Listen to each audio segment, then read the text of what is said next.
गुरुदेव प्रणाम। गुरुजी कृष्णो हम, प्लीज़ कुछ बताएं। इस स्थिति में कोई बॉडी पार्ट्स में चेंजेस होती हैं क्या?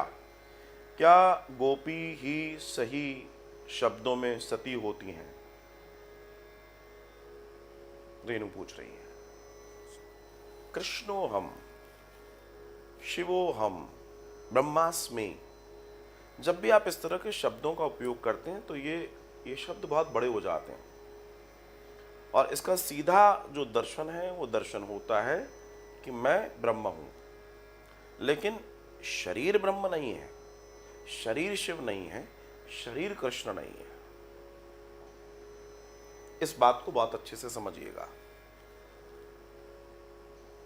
ये बात हो रही है आत्मा की। जब आज मैं कथा में कह रहा था, आपको ध्यान होगा, मैंने कथा में कहा कि जब तुम न रहो, सिर्फ ईश्वर बचे। जब तुम्हारा मैं भी खत्म हो जाए, मेरा भगवान, ये मेरा भी खत्म हो जाए, सिर्फ भगवान बचे, उस दिन समझ लेना कि तुम्हारा जीवन सार्थक हो गया, तुम मिल गए उससे।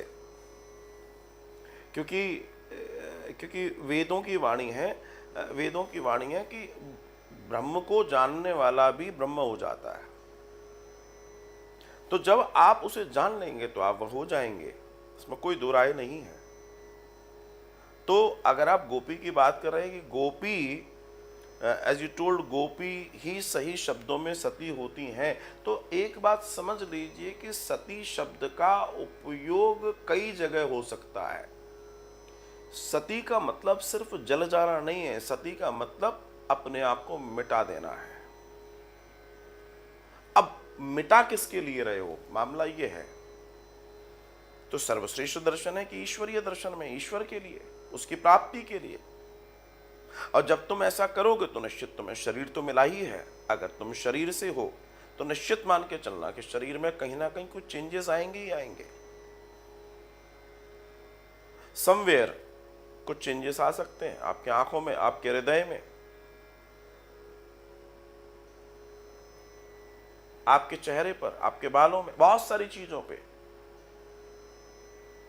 क्योंकि होता क्या है कि जब हम उसका चिंतन करते हैं, सपोज आई एम मैं श्री कृष्ण का चिंतन कर रहा हूं, तो जितना मैं कृष्ण का चिंतन करूंगा वो अक्स मुझ में उतरेगा,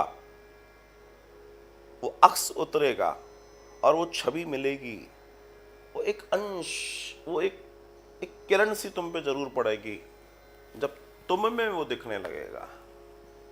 जैसे कई बार आपने देखा होगा कि लोग देख रहे हैं, कथा सुन रहे हैं या मिल रहे हैं, या आपके गुरुदेव, तो आपके गुरुदेव को देखकर आपको लगता है जैसे मैंने शिव को देख लिया, कृष्ण को देख लिया, राम को देख। क्या होता है ये है वो कनेक्शन जो आपने विचार किया है और वो आपको इस धरा पर वहां दिख रहा है, वहां मिल रहा है।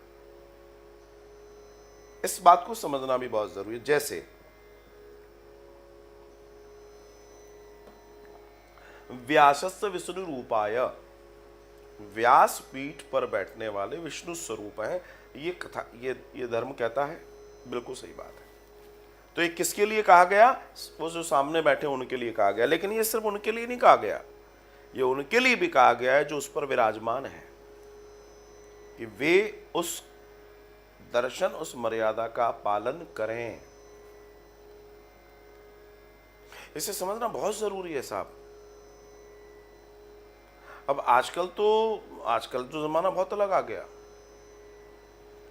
आजकल तो मैंने देखा है कि मुझे पता पड़ा, और मैंने देखा भी, और उस बात को मैंने जब परखा तो बिल्कुल सच मिला कि पता पड़ा कथा व्यास जो बैठ रहे हैं वो उसके पहले एक एक घंटा मेकअप करवाते हैं और ओंठों पर लिपस्टिक तक लगाकर बैठ रहे हैं। महाराज मैं क्या कहूँ, अब आप देख लेना मैं कहाँ कह रहा हूँ और क्या कह रहा हूँ।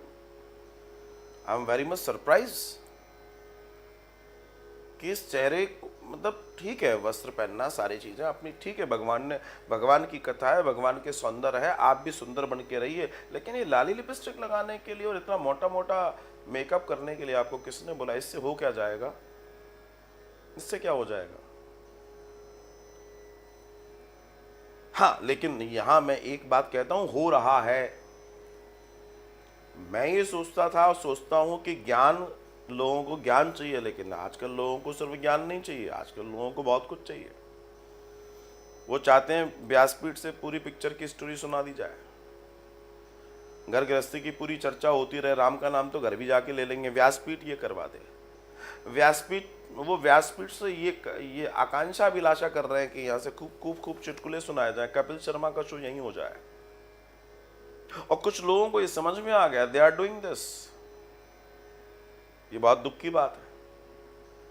कैसे भी मामला चलना चाहिए, लेकिन ये ठीक नहीं है।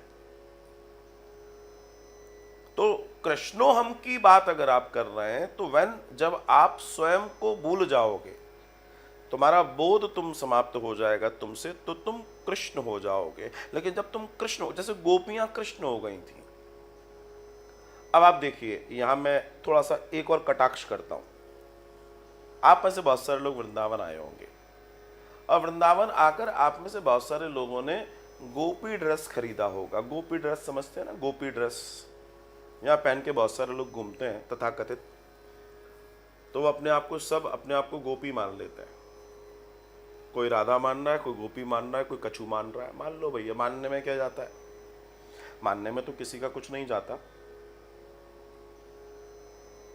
लेकिन भागवत जी में पढ़ो कि गोपी कौन है,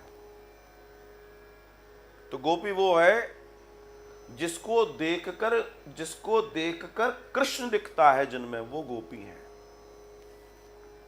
जिनमें कृष्ण उतर गए हैं वो गोपी हैं। जिन्होंने जटाएं बांध रखी हैं वो गोपी हैं। आपको मालूम है कैसी थी वो गोपियां?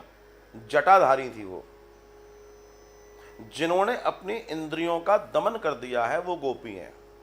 यहां तो सौंदर्य प्रसारण के साथ, प्रसादन के साथ प्रसारण चल रहा है, और अपने आप को वो सोच रहे हैं कि साहब बहुत बड़े भगत हो गए, हमसे बड़ा कोई भगत नहीं है। कई बार तो जब वृंदावन में निकलो तो ऐसा लगता है कि चारों तरफ श्री जी घूम रही हैं। अपने आप को श्री जी बताने में होड़ लगी है लोगों में। दुख होता है देखकर। 1000-2000 रुपए खर्च करके वो ले लिया वो लिबास, और सोच रहे हैं कि बस हमसे बड़ा कोई गोपी नहीं है। गोपी है कौन ये तो जान लो। गोपी कौन है? अरे जिसको भगवान श्री कृष्ण प्राप्त हो रहे हैं वो गोपी है। गो अपी, जिसने अपने गौ मतलब इंद्रियों को जो पी गया हो, निचोड़ के फेंक दिया हो, जो इंद्रियों के ऊपर अधिकार जमा के बैठा है, वो गोपी है।